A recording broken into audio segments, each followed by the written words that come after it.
Hello. I'm going to continue reading The Veil of Isis by Pierre Hadot. It's been a while since I've read anything out of this book, and one of my subscribers asked if I could continue reading it, which was months ago, and sorry for the delay, but here we go. Chapter 5. The title is Nature Loves to Wrap Herself Up. Mythical Forms and Corporeal Forms. Heraclitus's aphorism was to be cited again several times, beginning at the end of the 3rd century CE. Plotinus' student Porphyry brings it up to justify the use of myth in Plato's Timaeus, and also in a way that seems paradoxical to us, but is perfectly explicable from Porphyry's perspective to defend the rights of pagan religion. The Heraclitean saying was also placed in the service of an apology for paganism by the Emperor Julian and the philosopher Themistius. The mythical physics of Plato's Timaeus and the Epicurean criticisms. In the Timaeus, Plato had proposed a physics that was probable and therefore uncertain, and that involved, in particular, the mythical image of a craftsman god. Epicurus and the Epicureans were strongly opposed to this use of myth in the science of nature. In their view, it was incompatible both with divine majesty, since it imagined a god who assumed a concern for the fabrication and organization of the world, and with the scientific certainty that the soul had to find peace by means of the study of physiologia. In this regard, Porphyry reports the criticisms that Colotes, the disciple of Epicurus, had directed against the Platonists.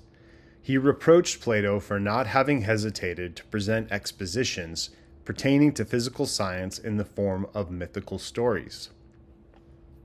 He who sets forth scientific truth, says Colotes, must not have recourse to the artifice of lies.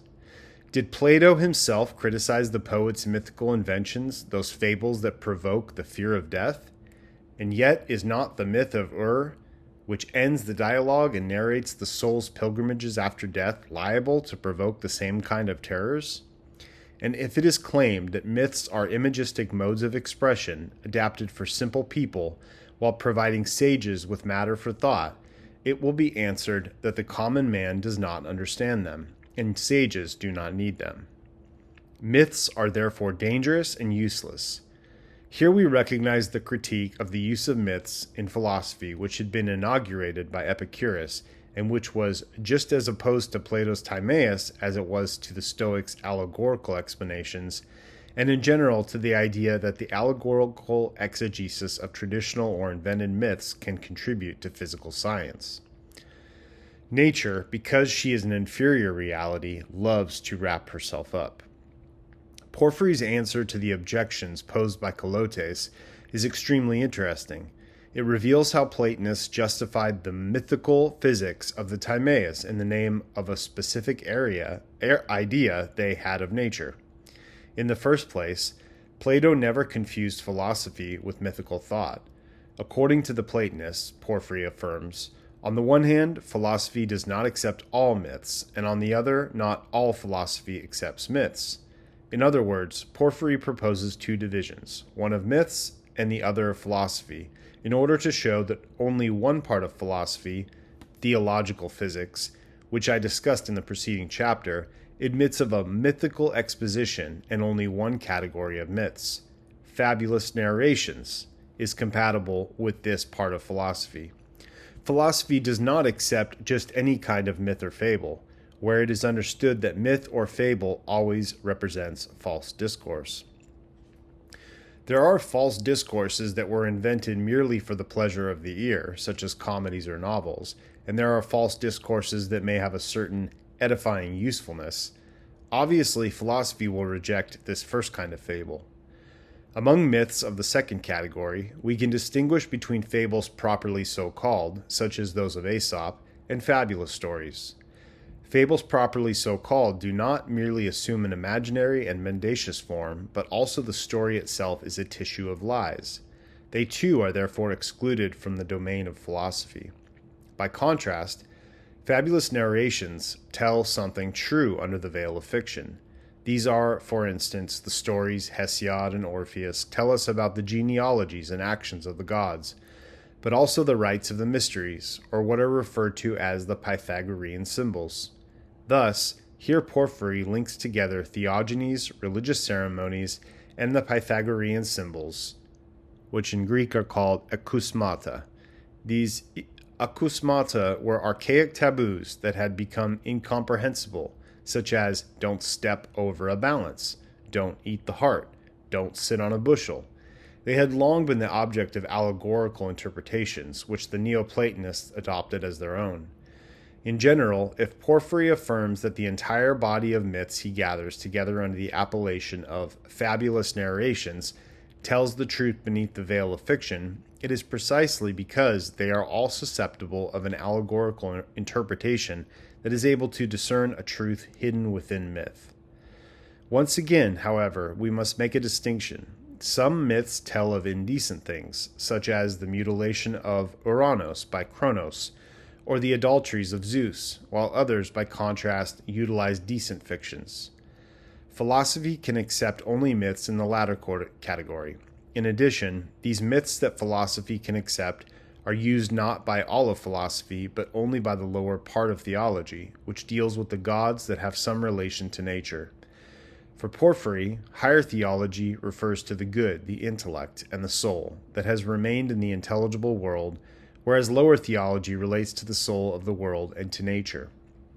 We must know, however, that philosophers do not accept mythical stories in all their discourses, even if they are permitted, but they have the custom of using them only when they speak of the soul, or the powers of the air, and the ether, or the other gods. When, however, their discourse dares to rise to the highest God, who is the first one above all, the good, the first cause, or else to the intellect as well, which contains the original forms of things, and which was generated and proceeded from the supreme God, they do not touch upon anything mythical at all. But if they try to attribute predicates to these realities that transcend not only speech, but also human thought, they have recourse to analogies and comparisons. Thus Plato, wishing to speak of the good, did not dare say what it is, because he knew one thing only, that it is not possible for man to know it as it is. Yet he found that the only thing among visible realities that was the most similar to it was the sun. Thus, it was by using the analogy of the sun that, through his discourse, he opened the way that enabled him to rise toward the incomprehensible. This is why antiquity did not sculpt any statue for the supreme God, whereas it set them up for the other gods, because the sovereign God and the intellect generated by him are beyond nature, as they are above soul. That is, where it is forbidden to introduce anything mythical. When he says that the philosopher must speak of the supreme principle not in a mythical way, but only in an analogical way, Porphyry is in disagreement with his master Plotinus, who did not hesitate to establish a correspondence between the one, the intellect, and the soul, and the three gods Uranos, Kronos, and Zeus. According to Porphyry, myth begins only with the soul. But when we have to do with the other gods and the soul, it is neither uselessly nor to flatter the ears that philosophers turn to mythical stories, but because they know that nature hates to expose herself uncovered and naked in view of all, since she has concealed the knowledge of her being from mankind's coarse senses by hiding beneath the vestments and envelopes of things. Likewise, she has wished that sages should discuss her mysteries only under the veil of mythic narratives. If we take Proclus's testimony into account, it does seem that Porphyry cited the name of Heraclitus when alluding to our famous aphorism. The spirit of the Timaeus, and moreover of all Platonism, is expressed here. In his dialogue, Plato declares openly that he will not speak of the principle or principles of all things, because the mode of discourse he has chosen to use, which is suitable for the world and what is within the world, likely discourse and myth, does not allow the discussion of principles. For Plato, as for Porphyry, reality and divinity are identical. There are, however, two levels of reality and of divinity, which are the subject of two different disciplines. On the one hand, the sphere of the supreme divinity, which is totally incorporeal and is the subject of theology; on the other, that of the lower gods who have relations with bodies, that is, the world's soul and the other gods who are linked to physical phenomena, stars, powers of the air and the ether. All these beings are the subject of theological physics. In fact, mythical discourse appears in Plato only when souls are the subject of discussion. All divinities are hard to know, but for different reasons. The supreme divinity is hidden from us, precisely insofar as it is not veiled by sensible or material forms. It blinds us by its excessive light, like the sun. It can be spoken of only by making comparisons and negations, in accordance with the traditional methods of theology. In contrast, the lower divinities are hidden because the divine souls, in their descent toward matter, take on bodies that are more and more numerous and thick. They are hidden because they are wrapped in visible forms. To this envelopment in bodies must correspond an envelopment in a certain kind of discourse, that of the mendacious fiction of myth, through which allegorical exegesis allows us to discern a truth content in the same way sensible forms enable us to glimpse, behind the mendacious character of that which is material, the invisible power that animates them.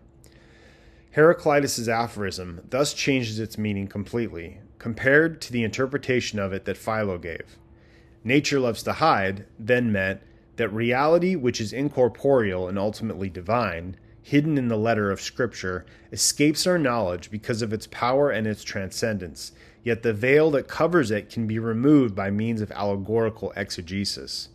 For Porphyry, the aphorism means that nature escapes our knowledge because of its weakness. It is constrained to wrap itself up in sensible forms, and for this reason, in order to speak of it, we can only use mythical language, or describe it by means of the statues of the gods, or again, mimic its activity through religious ceremonies. It is the task of the true philosopher to decipher, by means of the allegorical method, these mysterious symbols that allude to nature. Their meaning, however, must not be revealed to the ignorant masses. The production of sensible things constitutes nature's occultation. The domain of nature is therefore considerably reduced in extent compared to what it had been in Stoicism. For the Stoics, nature was identical with God, both as the original seed of all things and as the deployment of the good. For the Stoics, nature was identical with God, both as the original seed of all things and as the deployment of this seed. Nature was thus identical to the whole of reality, indissolubly, I know I'm saying that wrong, indissolubly rational and corporeal. For the Neoplatonist, by contrast, nature is henceforth only the lower part of reality, an incorporeal and invisible power enveloped in corporeal and visible forms. It certainly seems that Porphyry called nature the totality of powers linked in one way or another to a body, the world's soul. The divine souls of the stars, the souls of demons, human beings, animals, plants, and then the mineral world, whereas Proclus reserved the word for souls lower than the rational soul. A shrinkage of the domain of physics corresponded to this shrinkage of the domain of nature. For the Stoics, physics is theology. It has as its object the divine, that is, the universal reason of the all, and the particular rational principles present within the all, and it uses a single method.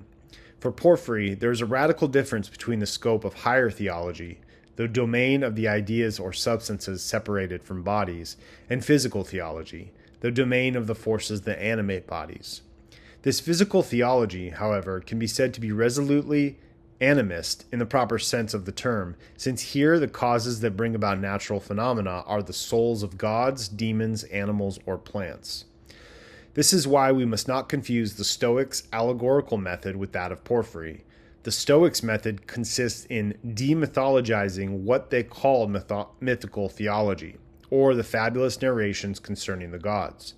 By means of allegory, we discover that the gods are natural processes or corporeal forces, and that all mythology is nothing but an imagistic story of the history of cosmic processes, that is, of the transformation of the pneuma, or original fiery breath.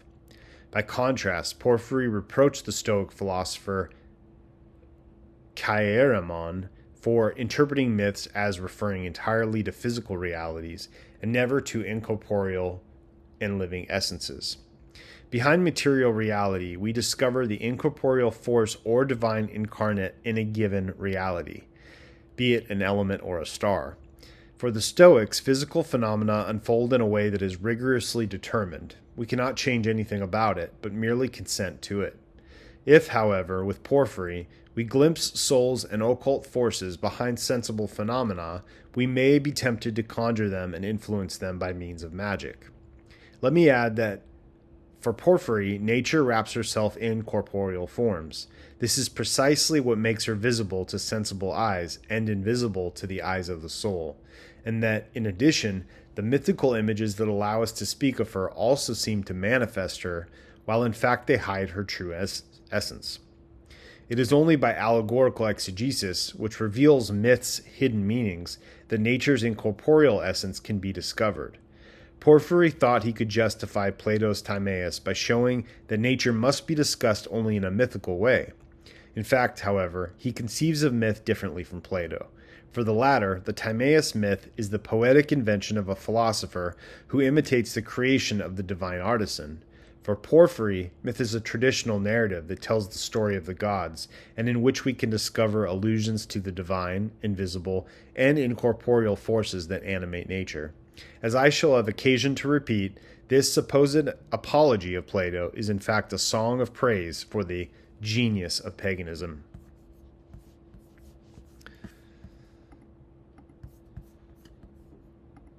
All right.